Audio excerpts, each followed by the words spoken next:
Oh my gosh, that is so quick, Shannon. Hey, Ariel. So glad you're with us, Ariel. I'm here. I am here. Yay. Beautiful. Shannon, it's nice to see you in a less stressful setting. Yeah, good to see you. Hi, Jackie.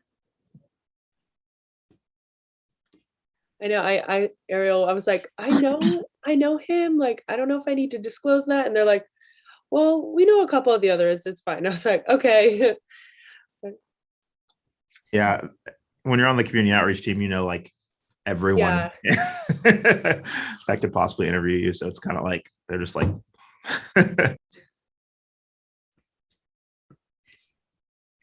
Good morning, everyone. We're going to get started in just another moment, but great to see you all.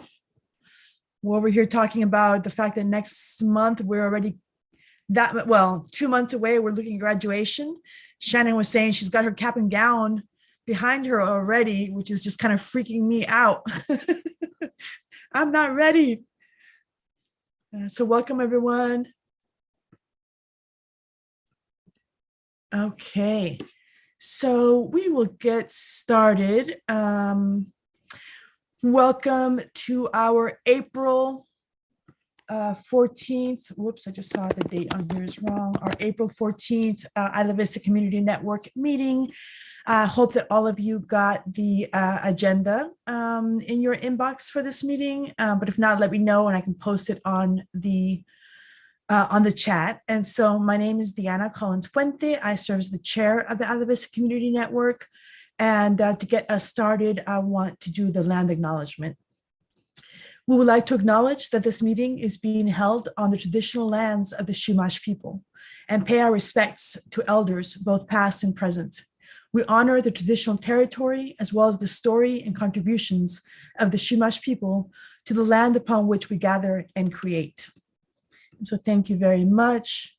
As I mentioned, I think we're probably going to have a pretty quick meeting today. I don't know that we have any major updates coming from everyone, but we'll just start off with a round of introductions. And if you do have any quick announcements, please feel free to share them here. And also, if you have anything you want to post on the chat or that you'd like to send to me to share with the rest of the group, I am more than happy to do that. So just going off the top, I will start with you, Shannon. Hi, everyone. My name is Shannon Sweeney, pronouns she, her. I currently serve as the External Vice President for Local Affairs. I have a couple of AS events happening this quarter from some BCUs, so I will provide those in the AS update. Good to see everyone. Thanks so much, Shannon. And then moving on to Ariel. And after that, I'll call on Viviana. My name is Corporal Ariel Bournet with the UCSB Police Department. I don't have any major announcements, so I can I'll be brief. Yeah. Hi, everyone. Great. Thank you, Ariel. Viviana, and then Demi. Hi, Viviana Marzano, Director of Civic and Community Engagement, Isla Vista Liaison and Senior Advisor to Campus Orgs. As many of you know, the gift sale is coming back, and I'm thinking about maybe next meeting I can make a little bit longer presentation. I don't want to take your time, but I do want to say that this year I've been approached by some student groups that didn't even know that this existed, and they wanted to establish a donation center in IV. And one of them is somebody from Shannon's office, and I met with Molly.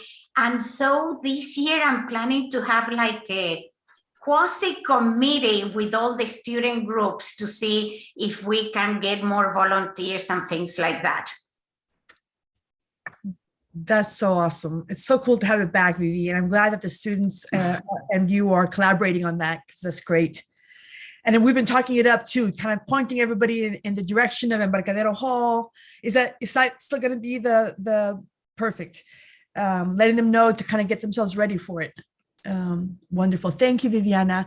Demi, and then moving on to Sydney. Hello, everyone. I'm Demi. I'm the coordinator for the Isla Vista Coalition for Healthy Communities, 805. And I also work at the St. George Youth Center. No announcements for us right now, actually, just doing some planning for summer, getting ready for that. Great. Thank you, Demi. Sydney, and then Lisa Osborne. Hi, everyone. My name is Sydney Kassler. I'm the Community Engagement Director for Isla Vista Community Services District, and I will hold our announcements until later. Thank you. Thank you, Sydney. Lisa, and then Jackie.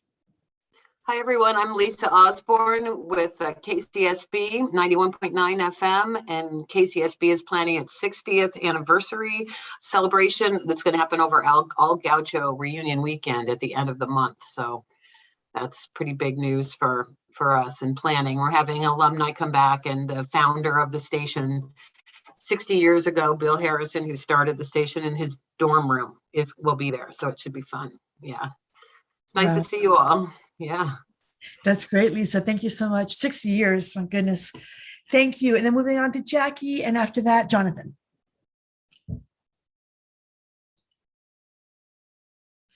Jackie may have stepped away from her mic for a moment. So I'll move on to Jonathan and come back to Jackie. Hi, everybody. My name is Jonathan. I'm the general manager for IVCSD. I don't have any updates right now, though. Great. Thank you, Jonathan. Jackie, are you back by any chance? Okay, then I will call next on Jay, followed by Ash. Hello, my name is Jay Freeman. I'm on the board of the Isla Vista Community Services District, as well as the Local Agency Formation Commission. I think I may have mentioned a couple months ago that I was up for re-election for that position, but as of a few days ago, I am now continuing to be on the Local Agency Formation Commission. So, yeah. So that means you were re-elected, Jay, is that? Correct. It's an election of all of these presiding officers of all of these special districts. And it was we only barely met quorum, so very few people actually were even voting in that election, even who could. But, I don't remember if I said it yet, but I'm here in my personal capacity. I'm not here representing either of those two organizations. Sounds great. Thank you, Jay, and congratulations. Next, I'll call on Ash, followed by Raul. Hello, I'm Ash. I don't have any updates. Thank you, Ash. Raul, and then Anna. Good afternoon, kinda. Hi, my name is Raul. I am the program director here at the St. George Youth Center. I'm also the program grant director for the Isla Vista Coalition for Healthy Communities 805. And we're currently planning our summer and finalizing our programming for our youth. And we're also searching currently for volunteers for this summer. So if anyone's interested, it should be a fun summer with art programs and theater programs, and also cooking classes. So if anyone's interested, let me know. Very nice. Thank you, Raul. Next, Anna, followed by Leah. Hi, everyone. My connection's a little weak, so I'm keeping my screen off, but it's great to see you. With UCSB's Alcohol and Drugs tonight at 9 p.m. We're showing in IV Theater No Time to Die, the recent James Bond film, free for students with their access card ID. And yeah, we have some neat stuff coming up in early June at the Ivy Community Center for the first time. We're going to show a prequel to Hamlet called Hamlet's Big Adventure. And looking forward to that and a big capacity for that in that lovely new space. And and then the summer with Nuestra Voz at the St. George Youth Center. So great to see everyone. Great. Thank you for those updates, Anna. Leah, and then IVRPD. Hi, I am Leah Aloha. I am representing the pharmacy. I'm working from home today with this sick kid, so I'm going to stay off camera and just listen. Very nice. Well, thank you for joining us in the midst of having a little illness over there with the little one. Next, I see IVRPD and then SBSHC. Hi, Luis Valerio, Assistant General Manager, Isla Vista Rec and Park District, and I'll save my announcements for on the agenda item. Great. Thank you, Luis. And then Santa Barbara Housing Cooperative, I think, was on. Did they just jump off? Hi, I'm Ann Baum with the Santa Barbara Student Housing Cooperative. I'm the Director of Member Services. I don't have any updates at this time, but happy to be here. Check. Well, Amber, thank you so much for being with us. I see a note from Spencer saying, hi all, I apologize as I'm waiting to speak at the county hearing in support of the community center. So we'll be off camera and muted until it has concluded. So thank you, Spencer, for tag teaming on two different Zooms or two different meetings. Next, Jackie, and then I think that is all for us. Hi there. Sorry, I had to escape for a sec. Jackie Curta representing Student Health, UCSB Student Health, and the Alcohol and Drug Program. And I think that's it. Great. Thank you so much, Jackie. So then moving on to the first item on the agenda, I just thought that we might want to just do a quick kind of round of impressions of Deltopia. I know that for different folks who, did some organizing, they will provide updates probably in their item on the agenda, but just wanted to get from all of you a general sense of what you heard as far as Deltopia, how you think that the whole experience went. And so just opening that up for comments.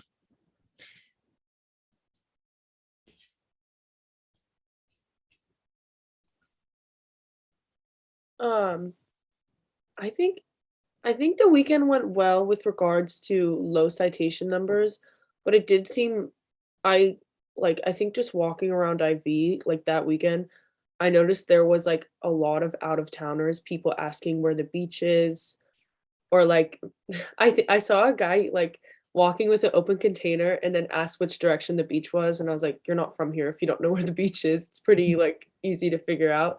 And so a couple of things like that, like a bunch of different college sweatshirts. And so I think that's kind of a concern. And I guess university policy wise, figuring out a better way of not getting out of towners to come to Deltopia when, like, instead of spending thousands of dollars on ads that make Deltopia look like fun and crazy. So I think that's something to address, and also just the safety of balconies. And like, I guess there's also physical dangers to partying, and I think it's all fun, like, haha, like your friend, like if someone falls when they're drunk or something, but I think like a lot of students need that reality check of like, this is not safe, and like, you shouldn't be like on roofs, on the edges of balconies, like shouldn't have tens of students packed on balconies. So I think that's something that needs to be included in the messaging for next year in the efforts. That's great. Thank you, Shannon. It's so true. And hopefully it's really something that can also be a conversation with the property owners really throughout the year to really have more of that messaging with their tenants, right? About general safety concerns. Oh, and I guess I should mention Jen Bertram from the Community Housing Office at the Major Events Committee last week mentioned planning in a meeting over summer with property providers to have a discussion about the safety of balconies, just anything that someone could fall off of, I think, on properties, and like looking to take the next steps that can be on their side of things. So that was good to hear. That's great. Thank you, Shannon. Any other feedback in terms of the topic? Jackie, I would love to hear if you have any thoughts about just the alcohol and drug situation over that weekend. How did your, I know you had the Gaucho Recovery this week with the concert this last Friday, but just how was that for you all? Well, the Friday night event, I believe, and apologies, Omari had to run off and prepare for a Magic Lantern event tonight. But the Friday night event at the Rexen, the warm-up, seemed to go really, really well. There were several hundred people who seemed to come through there, and we did our best, like the party did our best to provide materials and safety and info and all that. Saturday, the tabling, we did a kind of a chalk art tabling outside the community center, and it was not terrifically well attended. I thought the setup over there was fantastic. And when I first arrived and saw how quiet it was, and then I ran into Matt Bowman and Chief Yao, and I said, "Oh my gosh, look how calm and all that, it looks like it's just going great." And Matt smiled at me, and then he said, "Well, maybe over here it's it's going great. And then I walked down towards Del Playa, and it was a noticeable vibe difference. Just walking down towards DP, you could feel the energy shift. So it, I every time I came back to the community center area, there were people there. The music sounded great. The setup was terrific. I thought it was, just had a great feel to it. It's just that we couldn't get people to come down there enough. And I when I walked down to DP, Matt Bly was an ambulance, and the whole setup had just arrived. And I think it was the time when the person fell off the roof. Mm-hmm. So Matt was, really heightened and upset. And he's the one who mentioned to me, we have so many ambulances, it soon may be considered a mass casualty event. And I was like, whoa, you just walk 2 blocks out, away, and it's a completely different world. So I don't know. I mean, I was thinking if such an event were to be able to take place again, could it happen somewhere in the middle of DP, like in the street, or some way of kind of breaking up that constant flow of, so that's my only thought. I don't think we had enough. I don't think tabling during the day for us, for like the party, was very helpful. But I think back on I'm trying to remember, for those of you who were here several years ago, the event that took place in Stork Plaza that the Office of Student Life organized. Vivi, you probably remember. I can't summer. What was it called? I don't know. Oh my gosh! What? Yeah. Fun Fest, right? Fun Fest or Sunfest or something. Anyway. Fest, and okay. Actually, for 2020, we were ready to go in an Esquire Park, right? And we had to cancel it. But I think this year the decision, and I cannot speak completely, but what I heard from Katia, the IVCSD and the university got an agreement that let's have fewer things to see it's quieter. But to your comment, Jackie, about the low turnout in that area, I have to say that I loved the setup. Pardal Center had this little living room that was super nice and cute. I don't know how attendance was. And then the festival put on by the IVCSD was fabulous. And we were there, and then it wasn't that highly attended, but then we walked on DP and came back. And one thing that, and there were a lot more people, and one thing that Spencer mentioned to us, how they had kind of barricades around there, but then halfway through, they decided to take away the barricades that come from the 7-Eleven. And I think that made it a lot more open. And Spencer was saying we saw the difference the amount of people. I do have to say that after organizing events for probably 20 or 30 years of my life, I think that always the first year is the hardest. These things have to go word of mouth, and they become a little bit institutionalized. So hopefully next year. Yeah. Well, the thing that I was thinking back on with the Funfest or Sunfest is that it took people out of that environment, right? It took people out of IV and onto campus. And if I recall correctly, even the first year of that event, there was like 900 people or 1,000 people who came through. So, I loved the setup. I loved it. This year, I thought the music, I thought it just was all great. I just don't know if we can distract them from that street in the same environment, or I don't know. I have some comments on that event, if I may. I want to be very, very clear that I'm speaking in my personal capacity. I'm not speaking on behalf of the IVCSD. I'm so not speaking on behalf of the IVCSD that, I've been a minority on votes related to this issue on the IVCSD. So do not This is not the IVCSD's position. So the event, which ran from noon until 5:30, I agree was a very fun, safe looking event. It was a very, I think, well-organized event. The people who did attend had a great time, but only, and this is like the maximum capacity, like the maximum utilization of the event was 150 people at just before 5 p.m. And so for a lot of the day, there was no one there. And maybe that's, we didn't have as many barricades.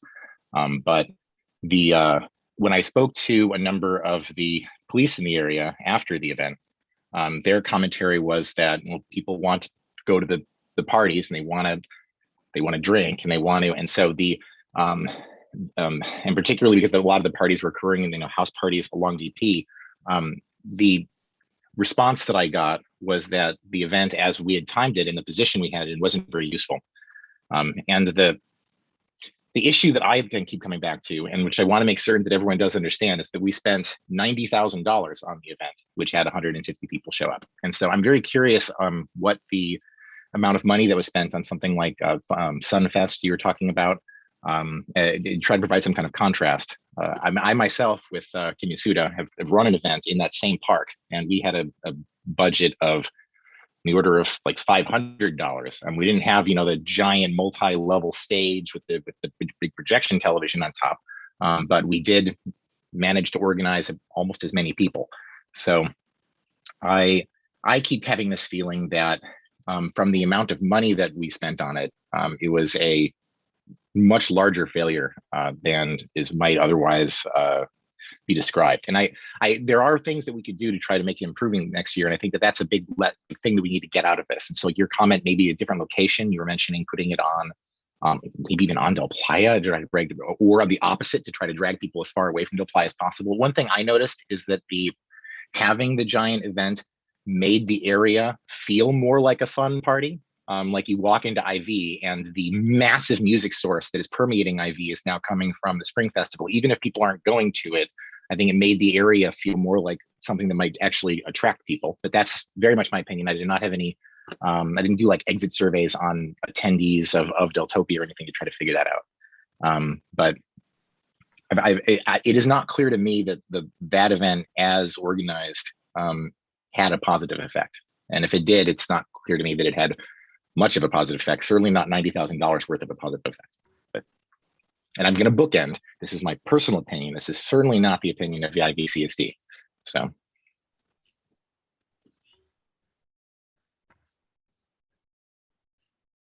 Thank you all so much for the feedback right now. I think this is a really important conversation. Viviana, I see that your hand is up. Did you have another comment? Yeah, talking about doing the festival in one of the streets of IV, I think, I mean, I don't have all the answers, right? And I'm trying to imagine having it on DP, more regulated. Years ago, when I was at the MCC, we tried to do something like that exactly on DP, and much more regulated, and we could never get permission from the county to block the street. And it's a huge issue, but I feel this is before the IVCSD existed, things have changed a lot. We ended up doing it on the bluffs next to Manzanita, but we could not go into IV. I think planning with enough time, I don't know what people think maybe, but are we going to avoid all the mess on DP if we do it there? It's a lot of things to consider, but I feel that if we work with the county early, maybe there is a way to do it. Or even, taking Little Acorn Park and closing that street, going to the loop. I don't know, I don't have an answer, and this is just spur of the moment. So my comment is not very thought out. And to Jay's comment about Sunfest, we did spend a lot of money because we fed 900 people with pizza, with pasta, with churros, but not in that order. I'm going now through my files to see if I have a budget from a couple of years ago, and I can let you know. It's ironic that the county wouldn't let you close down a street on DP, or close down a street considering they're closed down the streets anyway. So yeah, but this was years ago, you know, maybe the policies have changed. Thank you. And Shannon? Yeah, I think I could be wrong, but I'm pretty sure Katya told me her past budget for Sunfest was 60K. So that's just for reference. And I think my only concern with having an event on DP is how does that impact emergency services and like just drawing more people into DP? Like how would that, like more crowds in a certain area affect like response times? Because I think that clearly has become the biggest issue with Deltopia now. So that's just something I would throw in. I really appreciate just that, you know, we're really the dedication of coming back to this question over the years, you know, over and over again. And as the circumstances change and as we kind of have all these unknowns, continuing to find ways to imagine what needs to happen. Luis, I see your hand up.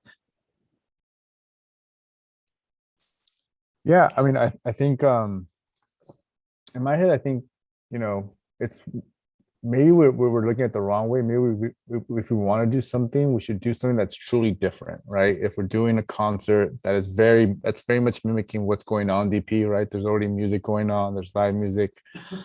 So maybe what is something that is totally different that might drag, you know, people be like, oh, what, that is something different. I actually do want to check that out because it's not just a band playing or music, a DJ, right? I can just go to DP and get that if I want that kind of scene. So, you know, I was actually really inspired. We co-sponsored with UCSB Indu, and they hosted a Holly event this past Sunday, and they had over 200 people at Estero Park, and they had the colorful powder and all that kind of cool stuff. And you know, it just makes me think of like color runs and like, I don't know, it is springtime, and I get the idea of the first quarter spring is to celebrate spring, right? It's like that's where Deltopia came from, I guess. It's like celebration of springtime. And so I guess thinking in that mind frame, what kind of alternative event can we do that can help with that celebration, that can also be truly an alternative to what's happening, that may bring a different, you know, help pull people away, if that's something that the community wants, which is to host some type of alternative event.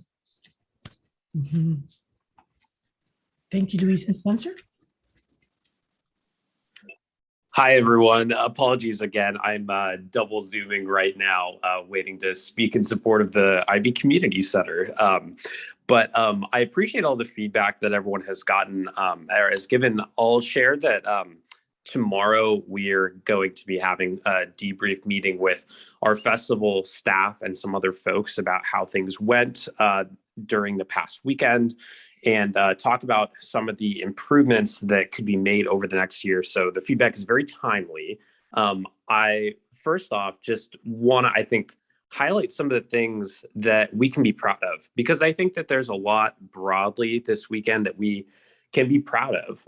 You know, in 2019, we saw a large fight during Deltopia where a young man was knocked unconscious to his head, had some serious injuries, and there was an out-of-towner arrested in connection with that.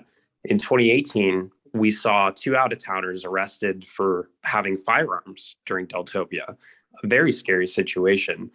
And the fact that this year, what we're coming away with is none of those major incidents, and that we see the continued trend in much lower citations and arrests, I think is huge progress for us to celebrate. And while it can be easy to read some of the news headlines that came out very quickly from some of these national tabloids trying to paint a different picture of what the weekend was like, I think that it's just important context to know that with some of these statistics, including the medical calls, that these are things that track with what has been experienced pre-pandemic for Deltopia in the past. And I just think that that's an important thing to know. We're often, unfortunately, in Isla Vista in this awkward position of trying to push back against people who don't live here that try to, I think, impose a narrative on us that just isn't always in line with reality. So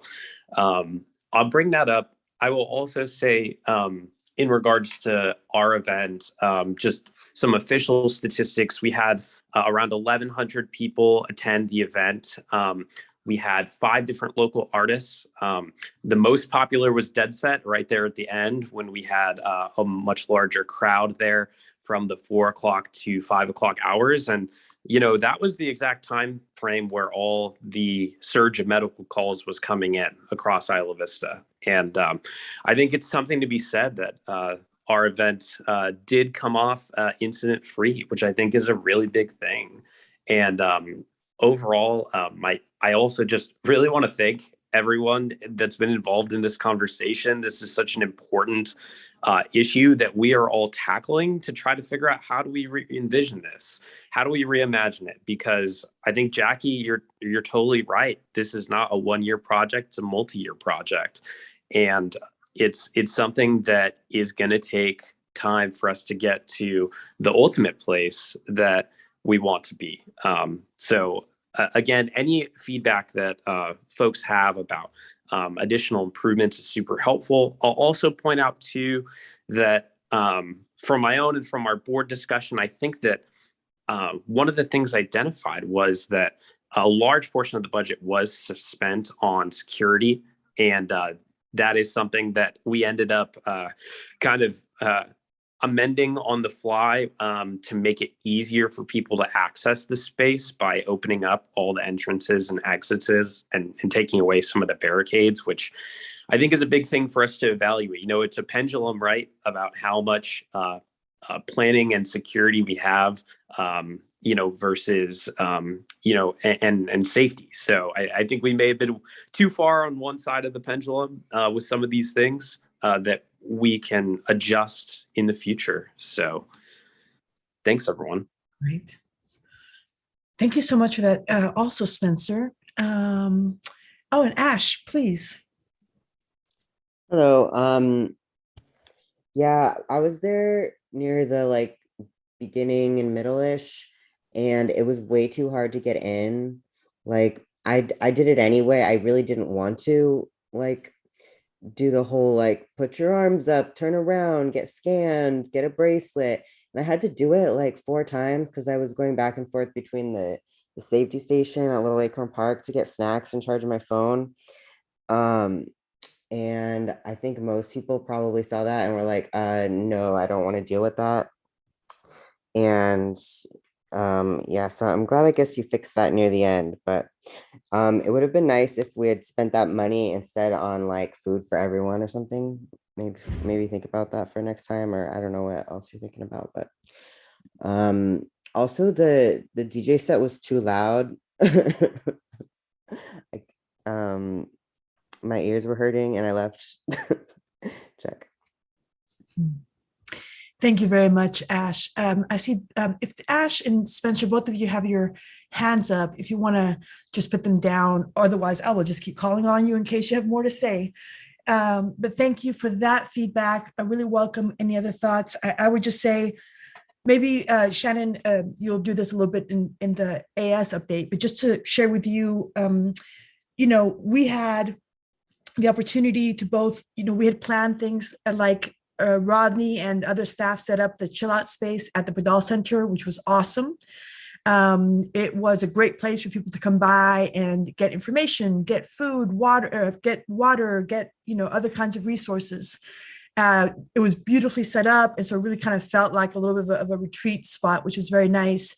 We also did do the mobile masked van that drove around Isla Vista, again, distributing water, thermometers, masks, information. We gave out gift cards in these locations for folks who wanted to do a pledge, a community pledge to help keep Isla Vista safe. And then Shannon and Rodney and I also had the opportunity to load up, kind of reminding me of the old UCIV days when we, set up our mobile hydration stations on DP. This time we loaded up some carts and headed down to DP, giving water out to people. And I tell you that, I don't know, Shannon and Rodney, please jump in. It's one of the things that I really love and enjoy so much. And I think until you've had that experience of that appreciation of people who get so geeked up over getting some water, and especially it was boxed water. So they were really like, boxed water. People were like rushing us from all sides, wanting to take selfies with us. And it was just like the deep appreciation of people being like, you all are, thank you for what you do. And we're thanking them and telling them to stay hydrated. I don't know. It's an exchange that happens every year. And in the midst of so much chaos, it's just kind of a really cool thing. Shannon, do you want to jump in and say more about just that experience? Yeah, honestly, that was awesome. People were just so friendly and just so thankful. And honestly, like we had a really fun time.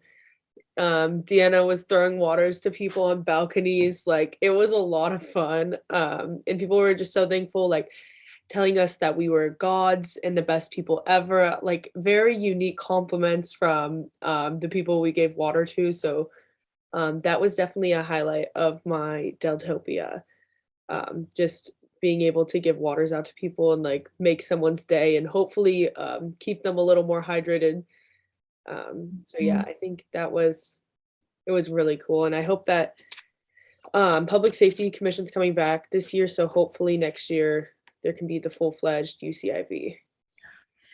There is something really so, I think, like important, and I, in the midst for me of my concerns about, having our volunteers in those spaces with a lot of other students and that concern, I do really feel like there is nothing that kind of substitutes for that experience of really kind of meeting people where they're at, and being in the streets and offering something like water and in that same way, offering the messaging of the beloved community of take care of each other today, right? And like as they're being shown this gratitude, then here, let's pay it forward, take care of somebody today, when you're out there in the streets, make sure you look out for each other.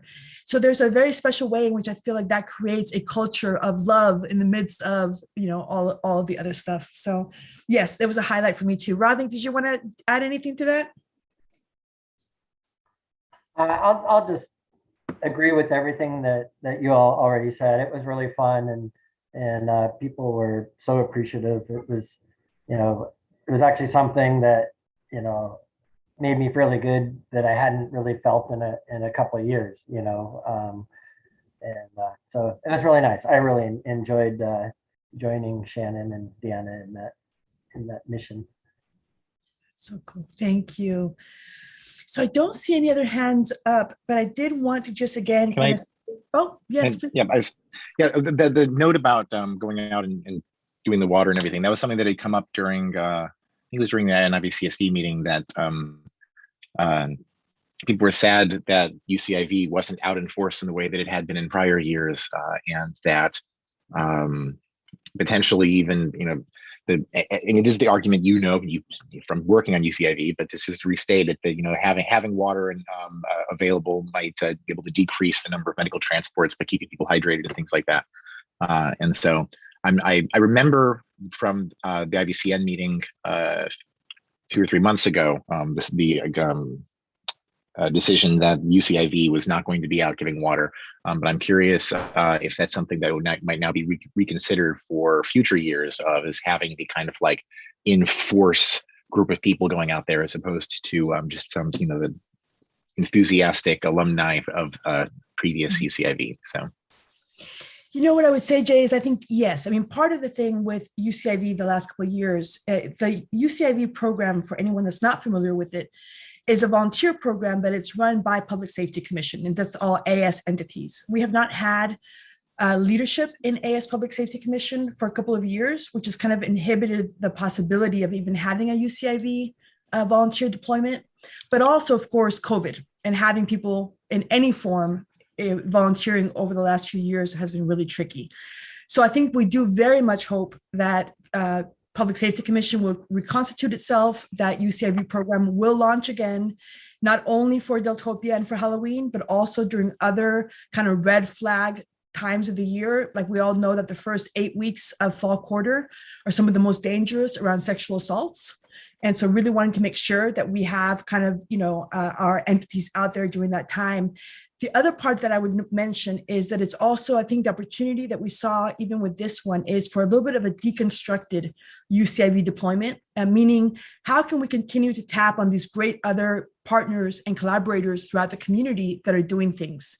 And so maybe the water isn't all being kind of harnessed by one UCIV team, but it's really things that we're having life of the parties out there, IVCSDs out there, health and wellness is out there, so that we really are having kind of multiple different entities that are able to share in some of that, both the messaging and the actual resources that we provide.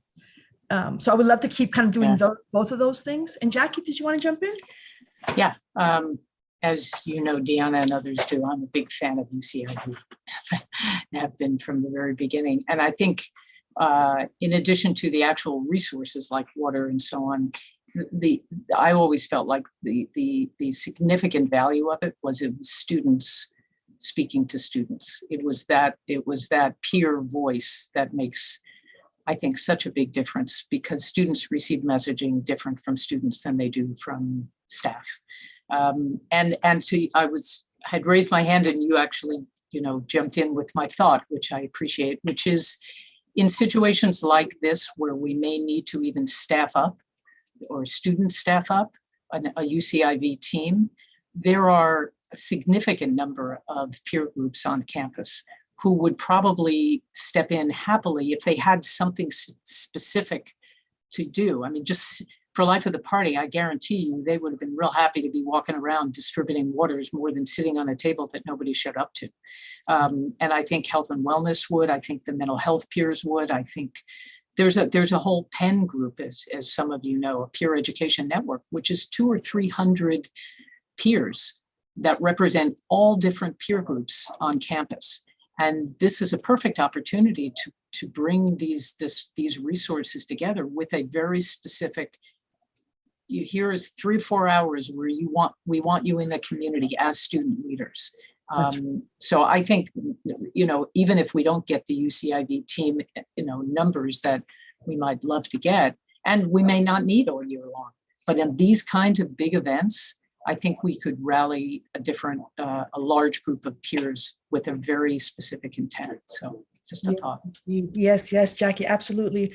And I see Shannon has her hand up. And just to that point, I would love for us to maybe even start scheduling meetings in the summer with all the peer educators, all the peers, groups that we're talking about, and begin to think about how to do that in a really great and consistent way for Halloween and for Deltopia. I think that is the future for how we can kind of reimagine and reorganize some of the work that we've been doing.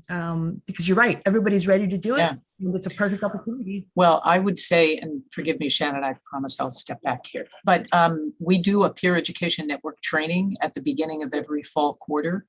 And so, Shannon, if you want to put on your calendar to contact me, I think a presentation perhaps from you about events that we may be able to rally. I think the peer education network leaders would really enjoy hearing about ways that they can get involved. So that would be great.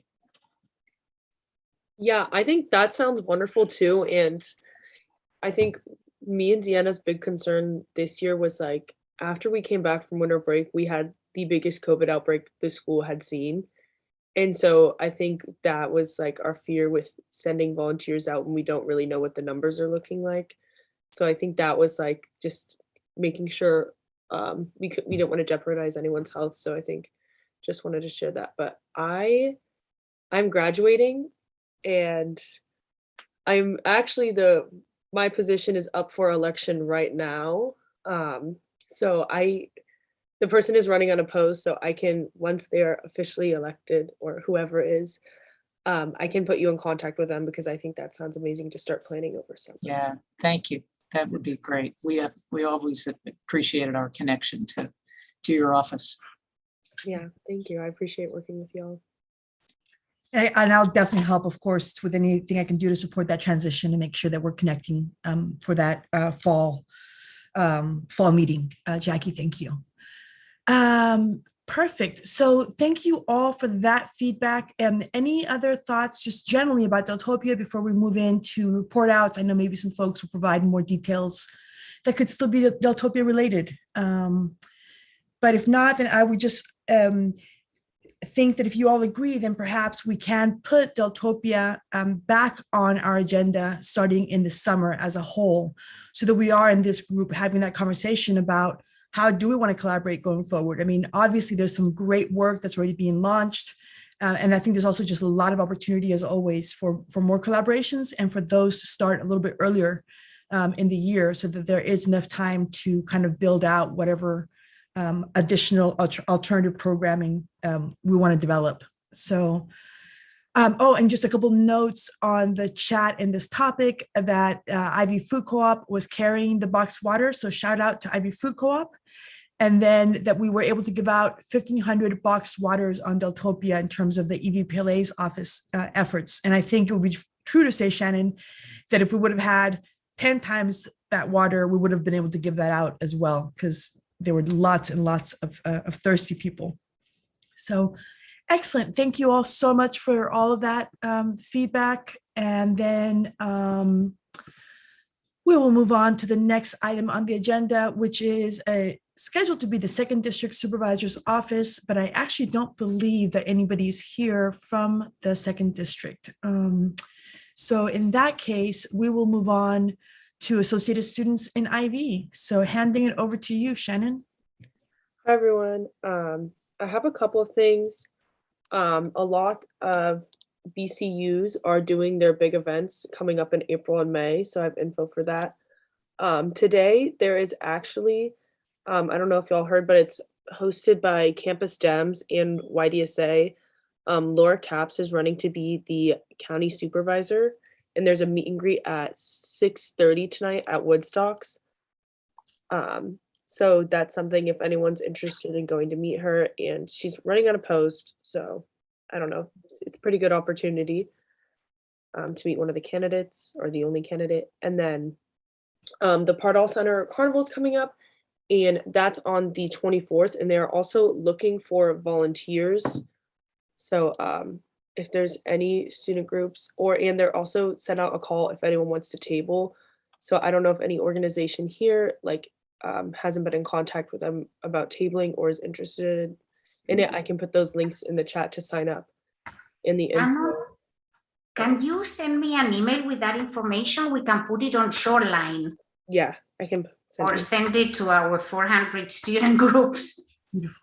And Viviana, in the agenda for this week, I did include the email from IVCRC with some of that information about tabling and volunteer opportunities, but maybe Shannon has something bigger that she could send, but you do have a little bit of that information already in that email reminder that I sent yesterday. Thank you. So you know. Mm-hmm. And then the Zero Waste Committee is having their festival on the 15th. And that will be at, where's the flyer?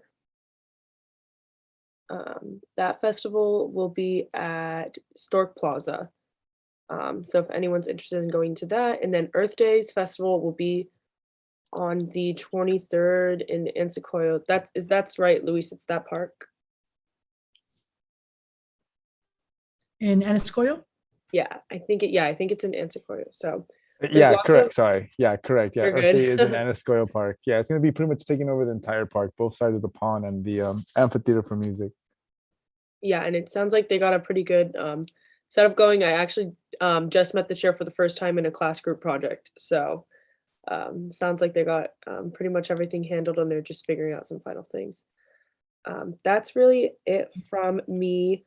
Still finalizing the details, but I'm working with the CSD to figure out doing possibly a sheriff's election forum because they are up for re-election, and there's two candidates, the current sheriff and then Juan, who used to be the sheriff the lieutenant in Isla Vista.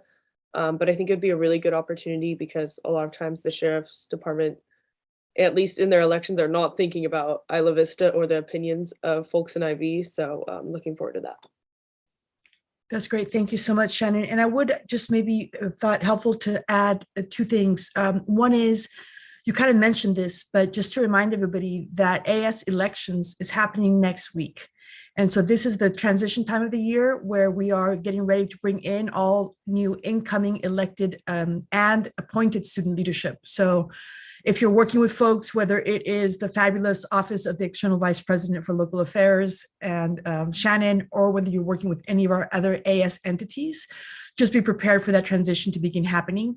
They will officially transition after the elections, and by the middle of May, all of those positions begin to transition over, beginning with electeds and then moving on to appointed officials. So that is happening.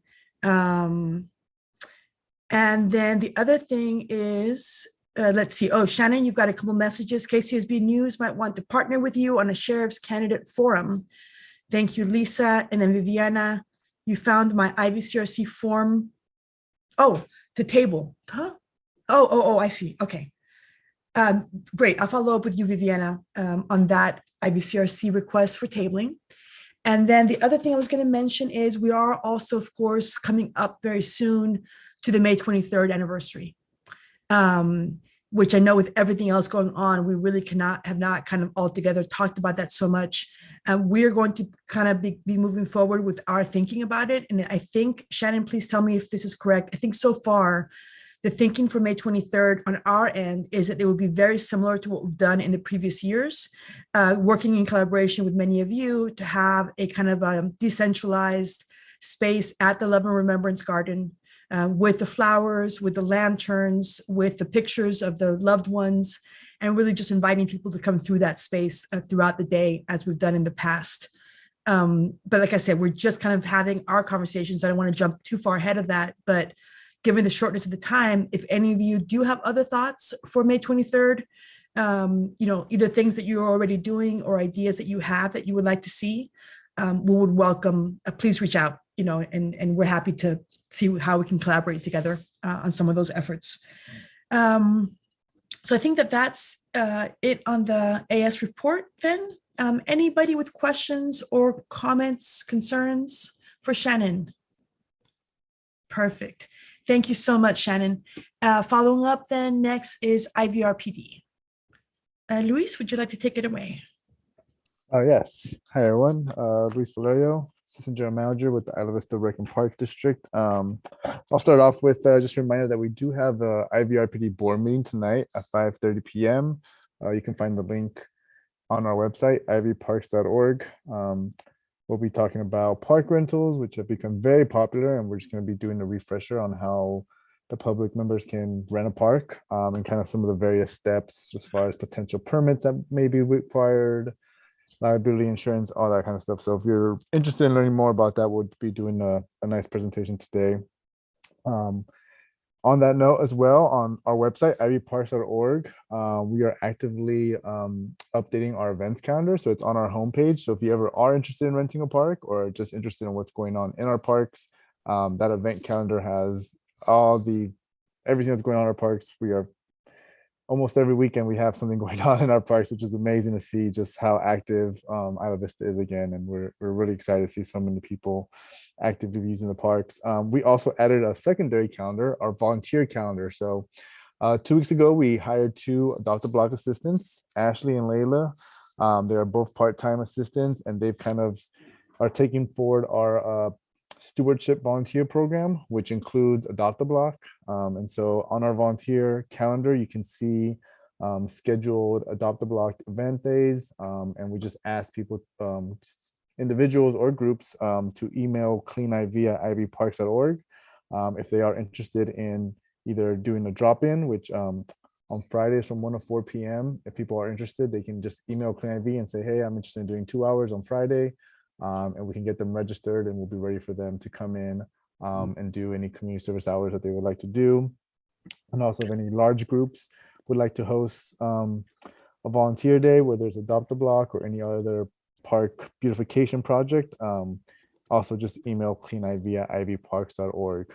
We're active. I know right now we pretty much have almost every Saturday through May booked for some kind of adopt-a-block cleanup with various groups. So that's really exciting to see that come come back to life. I do want to highlight May 1st, which is a Sunday. We are collaborating with UCSB Alumni Association and doing a day of service. We'll be from 9 a.m. to 12 p.m. Hosting both Adopt a Block and also doing a park beautification project in the Remembrance Garden. So that's really exciting. So if you're interested, we are having people pre-register, and I'll make sure to put the link in the chat. So if anybody's interested in pre-registering for that, we do ask you to pre-register so we can know how many people are going to be showing up for that volunteer day. Then the following weekend, May 7th, we're doing a Estero Park Beautification Day. So if anyone interested in that, just email cleaniv@ivyparks.org. This month, it's been really busy. Last weekend, we kicked off our 4-week Music in the Park concert series with 6 bands. It was a lot of fun. We had just over 200 people come through, so it was really exciting to see everyone come enjoy the park. Great to hear all the local bands. It continues on this weekend, this Saturday from 2 p.m. to 8 p.m. And then, as Shannon mentioned, next Saturday, the EAB will be hosting Earth Day, and the concerts will also be kind of happening at the same time. So it's kind of a little partnership that we got going on there. And then we're also excited for April 30th, which is going to be in collaboration with the Isla Vista Food Co-op's 50th anniversary. So it'll be super exciting. So if you didn't get a chance to come by last weekend, there's 3 other weekends to stop by and enjoy some great music. Do want to say thank you to the Arts Fund of Santa Barbara. We're having live local muralists at each concert. We had a beautiful mural that was completed last Saturday, which is going to be going up in Cool Corner. So that'll be going up in the next week. It's a mural of Stork Tower and a blue heron and the Welcome Isla Vista sign that you see on Los Carneros when you're coming in. It's really awesome. So really excited to kind of fill our park with art. We'll have another muralist this weekend, Harpo, who'll be doing, again, a mural on site from start to finish. So if you enjoy art and enjoy music, please come by. It's a lot of fun. April 28th, we're sponsoring Night Off, which is a movie screening night that Life of the Party is going to be hosting, also in collaboration with Isla Vista Arts. So that's, I think more details will be coming out as far as exactly what movie they'll be screening, but that is April 28th. That's a Thursday. And again, that's Life of the Party is the main organizer with Ivy Arts, and Ivy are pretty kind of co-sponsoring that. So excited to have movies once again in our parks. And we'll be also doing another Night Off movie screening in May. So keep an eye out for that. And next Wednesday, April 20th, sorry, a little long-winded here. Next Wednesday, April 20th, we are going to be hosting a community design workshop for Greek Park. So I don't know if I can upload images in this chat. If not, I'll just put the link in a second. But it's going to be from 5 p.m. to 6 p.m. It's going to be via Zoom. We're working with Pacific Coast Land Design. So quick background on that. Back in the summer of 2021, the IVRPD board developed a park improvement priority list where they identified 5 park locations that they would like to see improvements in over the next couple of years. Number 1 was Pardal Gardens, which has been checked off since we got our 2 grants, and we're using Measure O to do a full renovation of Pardal Gardens, which will be completed by December 2023. Number 2 is Greek Park. That was number 2 on our list. And so what we're doing now, and what we're kicking off next Wednesday, is we're going to be hosting a series of community design workshops. We'll be doing some voting, sharing some various different park elements, and really getting a feel for what the community wants to see Greek Park look like after a full renovation. We do not have a grant secured. We do not have any funds allocated for the project. Our goal is to have kind of all of this community's input first, develop a conceptual design, and when a grant opportunity presents itself, we would have already done the first leg of that grant application, which is most usually community input and a conceptual design. In the past, for Children's Park in Pardal, we kind of did it backwards, where we found the grant first and then we chose the park and did all the meetings and did all that. So this time we're trying to get ahead of the game and actually do the outreach first, come up with design, and then as a grant opportunity presents itself, we feel very confident that we would have a really good argument to get some funding for the park. And we're really excited for this. Creek Park could use a lot of love and is used heavily by everyone in the community. So we're really excited for that. And if you want to just tune in for a little bit, check it out and see what kind of ideas we have for Creek Park. That again is on April 20th, next Wednesday from 5 p.m. to 6 p.m. Anasquio Park, the playground side, has been fenced off for over 6 months now. Those fences are scheduled to be coming down April 22nd. So that's the last section of AO that has been fenced off. And so Anasquio Park will be fully open, completely open, all sections by April 22nd. So really excited about that. We're doing some irrigation work. We're also doing some pond restoration, which has all been completed. So moving forward, Anasquio on April 22nd will be completely fence-free, no chain links, nice and wide open for everyone to enjoy. Drinking fountains, I think I mentioned the last Ivcn meeting, but we did order refill station drinking fountains for our parks. 8 of them. We're going to replace in all eight existing water fountains, drinking fountains, with these refill stations. And those are scheduled to be installed from the 26th to the 10th. So by May 10th, all 8 will be installed. So you'll see these brand new drinking fountains throughout the park system over the next month. So we're really excited about that. It's been long overdue with all of the shipping delays, but they're actually coming in tomorrow and they'll be installed in 2 weeks. So that's really exciting. And then just one kind of plug-in for our book van friends, the Galileo Library book van. California State Parks is collaborating with all local libraries, including Galileo Library. And if you have a library card, which if you don't have one, you can get one at the Galileo book van. They have their schedule on their website. They're at the community center and they're at Estero Park, Sea Lookout Park, and Perfect Park. You can check out what they're calling a state park pass. So it actually gives you free access to over 200 state parks in California. So it's really exciting. I enjoy going to state parks. So you do have to check it out. And so I would encourage you, if you have a Galileo Library card, to just put yourself on the hold list, and you get to have that card for 3 weeks, and you'll have 3 weeks of free state park visits if you get that. So again, you can get that if you don't have a card, then you can get that at the book van, the Galileo book van.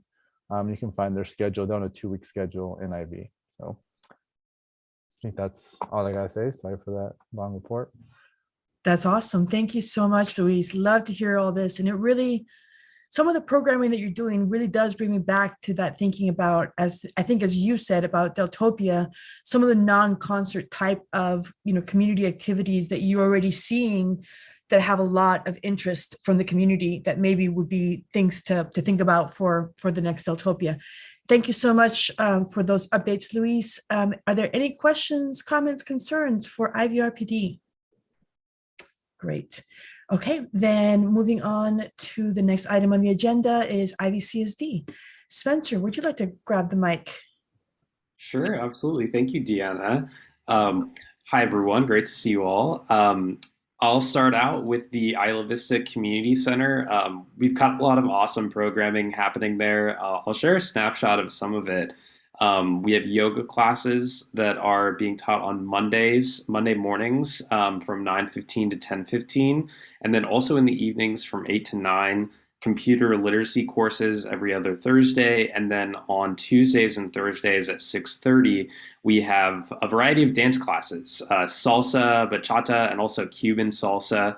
And a new addition is that there's an open mic jam session that's being hosted in the evenings on every other Friday. So it's been really cool to see the space become more active. And I'm going to put the link to the community center calendar in the chat for everyone. There's a ton of awesome programming. It is completely free for all Isla Vista residents, and the space is also something that is bookable and reservable for organizations and individuals that either live in Isla Vista or serve Isla Vista, both the community center and also the community room. Just want to make a quick plug for that. We're seeing more and more reservations, as things have continued to improve on the COVID front, and the calendars slowly filling more and more out. So just wanted to plug for that for your next event. It's a great facility, and a big shout out to our staff who's worked really hard to help improve the space, improve the sound quality in the Isla Vista Community Center, especially as well, and just made it look a lot more beautiful with some really awesome plants and stuff. So I also want to give a report on libraries, which is something that Luis was mentioning. It's an awesome resource. They have a lot of books there too that are kind of on the honor system, so you don't even need a library card to check one out, which is really cool. I didn't have a library card, recently signed up for one, but also was able to just check a book out on the honor system. So the CSD received a report at our board meeting earlier this month from the Goleta Valley Library.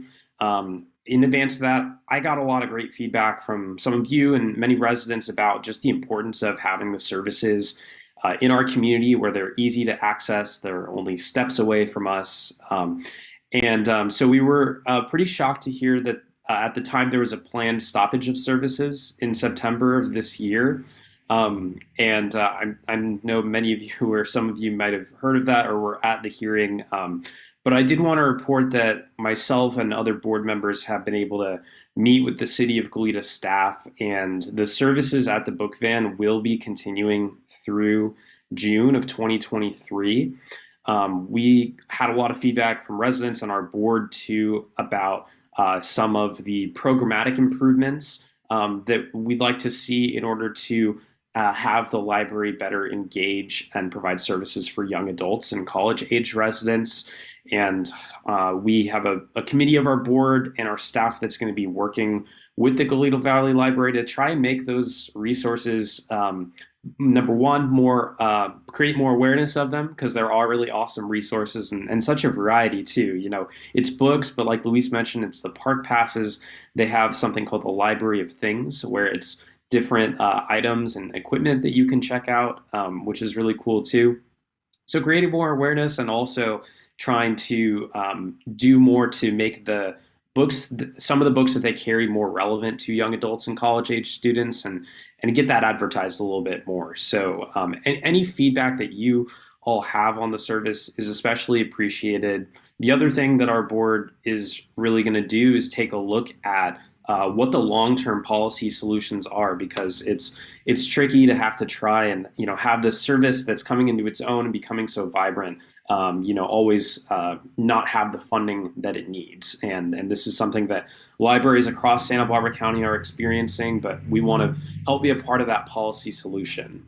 So an update on that. I'll also share in terms of Deltopia. I thought we had a really good conversation. There was something else I was going to add to it. It was something that Shannon put really well, which is just the concern that I have over some of the situations with balconies that we were seeing.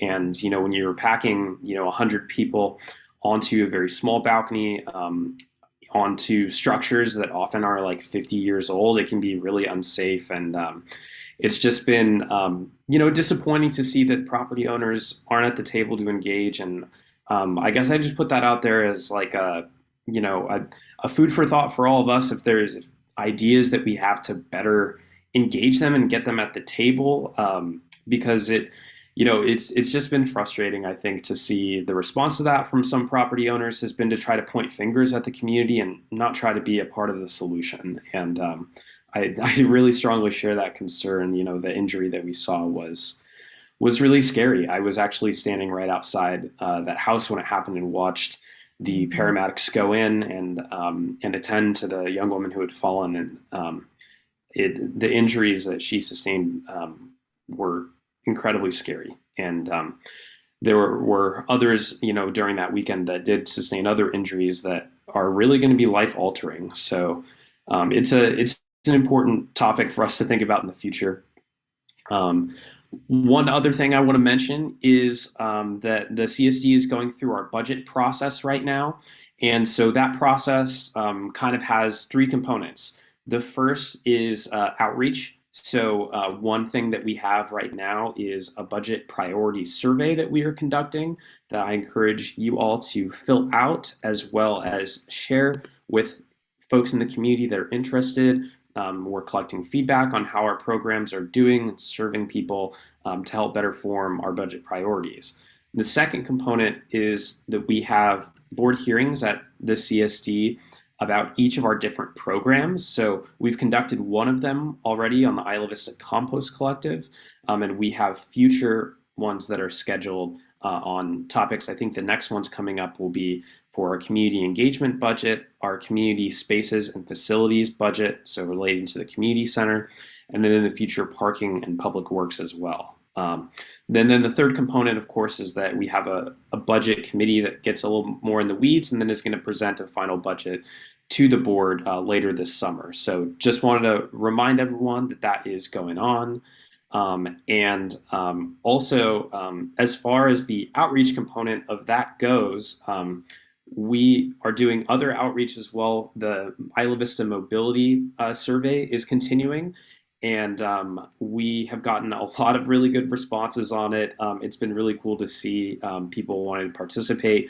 I'm going to put the links to those in the chat as well, and would encourage you to share if you haven't. We're kind of making a big push to try and get more responses on that survey. The more responses we get, the more competitive, future grant applications are going to be to try and, make some of these infrastructure improvements that the community desires happen. So that's in the chat. And we are also, as far as our outreach goes, one of the big ways that we're doing it is through door-to-door canvassing. So talking with people and actually administering the survey with the people that we come in contact with to get a broader sample size in the community. And if you are interested or people who are interested in volunteering, we have a volunteer sign-up form to help with that outreach. I put the link to that in the chat as well. This is something that is eligible for community service hours and is a really good opportunity to, I think, have a really fun time. Like, it's really fun to go out and meet people and talk to people about some of these issues, to hear different perspectives on whether it's our budget or transportation in Isla Vista. So with that, that's the end of my report. Jonathan is on the line too, and Sydney as well. Is there anything else that we want to add to that?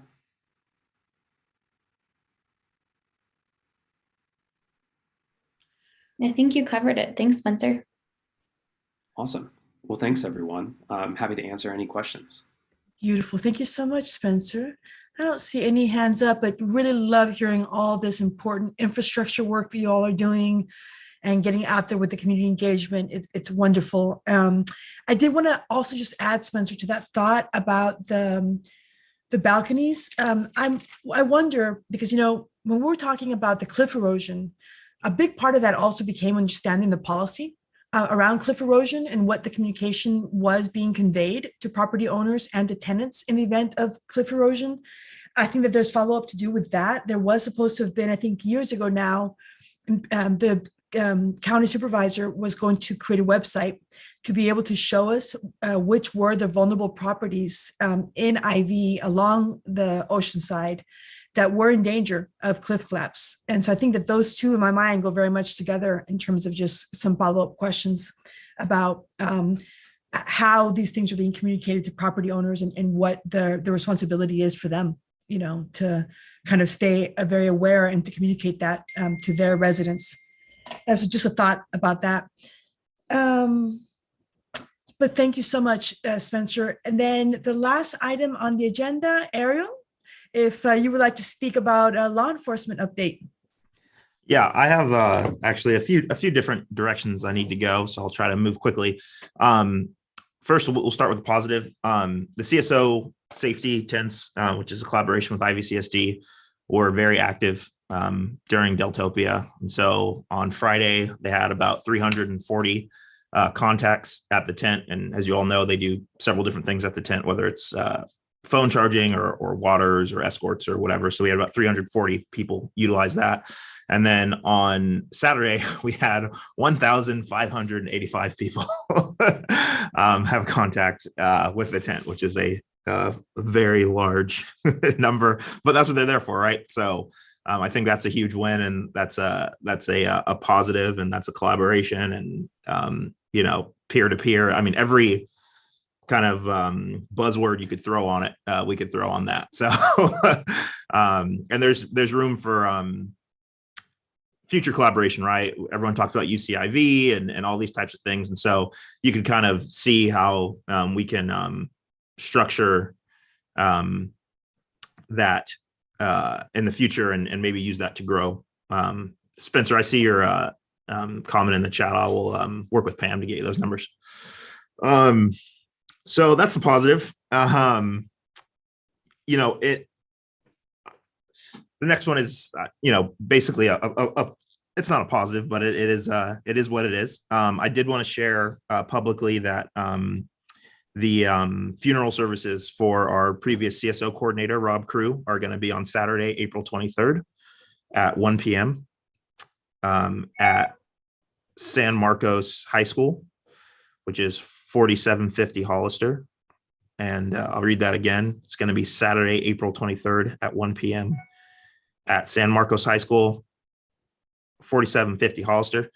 It is open to the public and no RSVP is required. So I know Rob, directly affected thousands of students' lives, either directly through employment or through, he also did security at San Marcos High School, or just through his work of keeping people safe. So I know he meant a lot to a lot of us. And so, I expect it to be a heavy day, but I also expect it to be a joyous day and a celebration of life. So feel free to join us at that if that's something that, if you knew Rob or anyone to honor his life. Deltopia. I'll start off with just, transparency. I got tasked with, we had several trainees who were starting the police academy that same weekend. So I got assigned that. So that's what I was doing all weekend, was facilitating that. There's like a lot of paperwork and a lot of stuff that goes into that. So that's where I spent the majority of my time on Deltopia. I am still in information gathering mode. So one of the reasons I've been uncharacteristically quiet is because it's easier to listen when you're not talking. So I really just wanted to hear kind of the vibe of how everyone felt. I've been talking to law enforcement officers. I've been talking to other first responders. I've been talking to community members, and just trying to gather like where we're at with what happened. And, reading news articles, looking at pictures. And, this could be a rhetorical question for now, because I know it's going to come up very soon when we start planning for the next one, which was, are we as a community okay with what happened? There's no secret agency that's going to come out of thin air and fix this for us or address these issues. And are we okay with this? If we're calling this a win and high-fiving and saying, we're comfortable with that event and let's just do it again next year, that's it, rinse and repeat, then that is one thing. But if we as community leaders are looking at what happened and saying, I believe the term powder keg was thrown around of just like, whoa, that if one match could have set that thing off. And, we're all super grateful nothing like that did happen. But that was a lot of people. That was a lot of people for an unsanctioned event. And like I said, it's us. It's not the police department that's going to address this. It's not IVCSD alone that's going to address it. It's every single person on this call. I'm pretty sure if all of us went and grabbed one other important community member, we would have literally everyone here who's responsible for making sure that our citizens are safe. So that's kind of the question I'm pondering myself is, hey, are we okay with the direction this is headed? In law enforcement, when something goes bad, we get asked 3 questions, which is, what did you know? When did you know it? And what did you do with that information? And so, now we know, Deltopia had anywhere between 20,000 to 25,000, people there. For some context, that's about the size of UCSB's entire student population. So imagine if we were throwing an event and we said, oh, we're going to make sure every single UCSB student is there.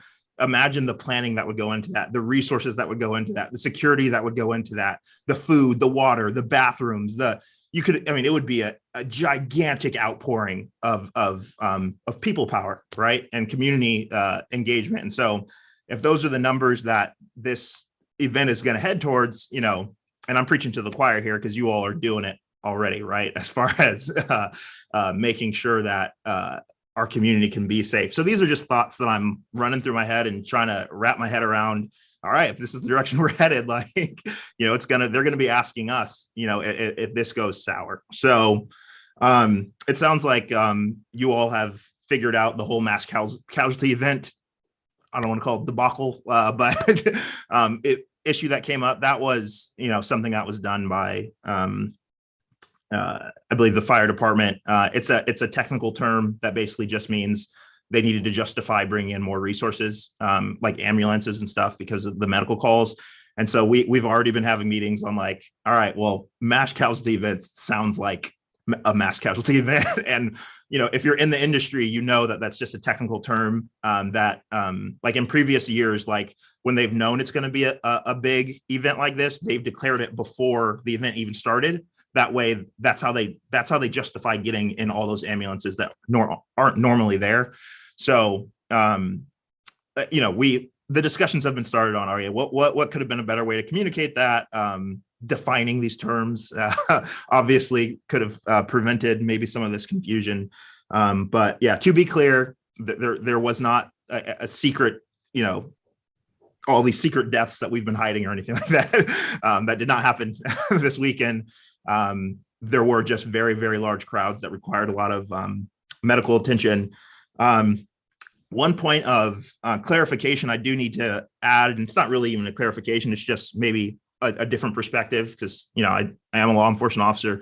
When it comes to the citations in Isla Vista, just remember that the number of citations written does not necessarily correlate. Well, it doesn't. It does not correlate to the number of violations that were there. In this new day and age, we are moving towards, not over enforcing minor alcohol violations or minor violations in general, but we do still want to keep in mind, right, the activity that is happening in Isla Vista. One of the things that came up this year, which is always going to come up when you have 20,000 people on those streets, is that when the medics need to help someone who is experiencing a potentially life-threatening injury, they have to get there physically. And if the streets are packed shoulder to shoulder with people, that presents a gigantic problem. So I know from talking to the sheriff's office, much of their efforts were reverted to, we don't care about anything other than trying to get these ambulances in and out safely, right? And so they're not writing tickets, they're not getting people off the balconies, they're not doing all these things because they're just trying to get the ambulances in and out, right? And so again, the number of citations, it's like, well, that's not what we were doing. we weren't worrying about beer tickets when we have, medical personnel that are engulfed and, worried about people jumping on their rigs while they're trying to get people into the rigs and all that kind of stuff. So again, stats are interesting. Anyone that gets nerdy with stats, you can take a stat and you can do kind of whatever you want with it. And like I said, it's not to undercut what happened. Some of that was intentional and intentionally not over enforcing minor violations, but a lot of it was just practical of, hey, we need to make sure our friends in the medical community are safe, and we need to make sure that the people that need the medical attention can get that medical attention. So again, just another perspective on that and why some of the stuff went down the way it did. So again, I'm still in information gathering stages.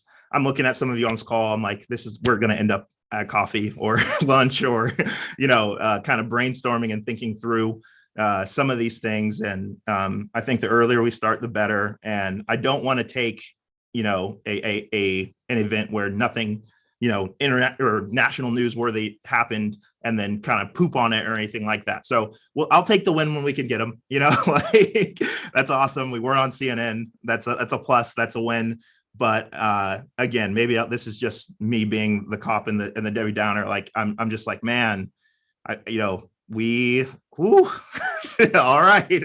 I'm just cautiously kind of looking at this like, ooh, man, it's a lot of people. So That's it. That's all I have. I'm willing to take questions. I apologize for Sheriff's Office not being here. Justin is at Bomb Squad training. And I just texted him. He said the same thing. He said, hey, if they need to reach out to me, hopefully you all know how to do that. If not, I can give you his email. Thank you so much, Ariel, and glad to have you back. Good to have law enforcement present again. I hope that you're going to be able to keep kind of coming in and joining us more regularly. It's always great to have your input. I do want to open up if there are any questions. At the same time, I'm actually late to a meeting. So if there is an ongoing conversation, I'm going to have to turn this over to somebody else. But with that being said, is there any feedback, comments, questions for Ariel? Okay. Real quick, I totally forgot. So yes, we are dealing with staffing issues and just like almost everyone else is. And so that's why you all haven't seen us as much. Tori Saunders got sent back to patrol. Officer Gaston was helping out with evidence. And then I was put in charge of training the trainees to get them to the academy. And so I'm sorry, we're all 7 different hats on. Well, and one of the things about that, Ariel, that maybe we can touch on later is that I think it's an important thing to highlight that our community resource officers are being redeployed to different areas. And we want to make sure that we keep our community, resource area really strong and that it comes back in full force when we get past kind of dealing with these staffing issues. Yeah. So I think that's something for this group to consider at some point is how do we make sure that we also convey as a community what we think as far as priorities, of the importance of community service, officers who are focusing on that. So thank you for also reminding us about that. Okay, I'm glad you mentioned that, Ariel, because I actually was starting to be concerned that the lack of any officers at our meetings was a sign that y'all decided to hate us. But oh no, man, I've been working like 15, 16-hour days. It's been crazy. Yeah. I do have one question for you, Ariel. I guess with getting EMTs through, because I agree that was like my biggest concern during the day. Like, do you have you heard from like the other first responders, like what they think the best, or even like your own opinion, like what the best way to fix that problem is with crowd control and getting EMTs through? Is it like blocking off the streets to other cars, or I guess there's a lot of things that could be done. I know we met with them. I wasn't able to make that meeting, so I don't want to speak on their behalf or anything like that. But I know one thing that came out of that meeting is just tents. Having tent set up, triage tents set up in advance in strategic locations. People on foot, right? That's easier to get someone on foot through. But again, these are all resources that need to be paid for and organized and things like that. So there's, again, the numbers hadn't been this big in the past. And so it's hard to justify certain resources when all you kind of have is the immediate path to look towards. But now we have much larger numbers to work with, and we can, I think, plan accordingly. And, I have full faith in everyone here as far as being able to kind of look what the challenges are and being able to address them. So again, I'm not going to claim that the police are going to be the one that's going to fix this. I understand it's all of us together. Right. Thank you. I see that Spencer's hand is up. I'm gonna have to jump off. Could somebody volunteer to wrap this up for us when we're done, just to make sure that Rodney, are you there? Yeah, I'll do it. Thank you, Rodney. Okay, see you all later. Thank you. Hey, Ariel, thanks so much for being here. God, you have so much on your plate. You're like Superman over there. I seriously don't know how you do it. My question, I put one in the chat just about the attendance figures. Do you know where that's from? Because that's quite higher than what I'd heard from the sheriff's office. Yeah, no, it was a what's the word I'm looking for? Starts with an E, estimation. It was an estimation over the 2 days. So and we also and we didn't even mention this. The concert went really well as well. Very clean without any hiccups, and a lot of pre-planning with AS went in that to make that happen. But I will what I noticed that the sheriff's office didn't have any official numbers in their recap. I just put their recap in the chat. You've probably already seen that, Spencer, but what numbers did you hear? I had heard 10 to 15,000, which seemed to me, just as an observer, to track with the photos that I had taken and being in attendance in 2019, which Yeah. was the same amount. So, for but over that- the course of both days, or well, I think what people are focused on is Saturday, and I think the sheriff's office uses the whole weekend as their benchmark. yeah. So it could be. I mean, it very well could be. If you're including Friday and Saturday, if you're not including, all this type of stuff. So yeah, because 25,000 sounds absolutely insane to me. I mean, 25,000 is what we had in 2014. Like that's not what we had this weekend. And I really appreciate. I just want to say for everyone, I really appreciate your perspective. I think I've told you this before. My stepdad is a law enforcement officer. I talk with him a lot about like his job and how it is. We go back and forth and talk about different things. And we always end up at the same place at the end, which is, you and I, we just come from different perspectives, because when there's something that goes wrong, you have to be there. And that's a whole other set of responsibilities that obviously I think we all really appreciate that you provide to us.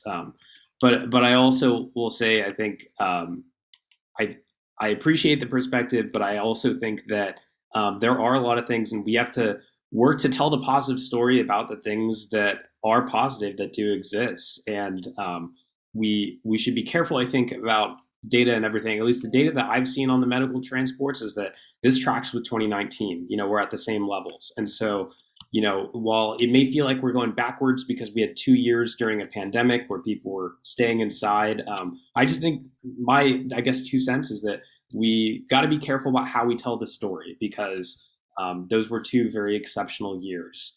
And in a lot of ways, there are things that I definitely will be continuing to highlight, because I think the lack of the low number of arrests is a huge thing that we can all celebrate, that there were not incidents that got out of hand in large numbers that required that. I think the number was 108 in 2014. So I'll continue to be a big advocate for reminding folks about that positive aspect.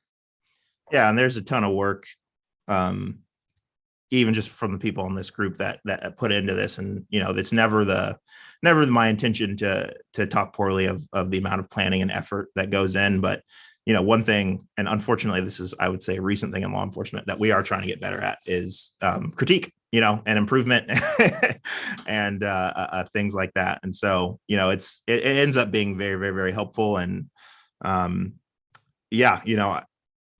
you're right, Spencer. I think COVID kind of spoiled us a little as far as seeing those numbers that low. It's like, whoa, is this the future? Is it going to go this direction? And it didn't. But comparing it to 2019 is probably a easier thing to. It makes it look less like a less dramatic increase. Yeah. All right. Thank you. Does anyone else have any questions for Ariel, or any comments or anything else, any burning issue that you want to bring up before we head out? If not, I guess we are just slightly past our time, and thank you all for coming, and we will see you next month.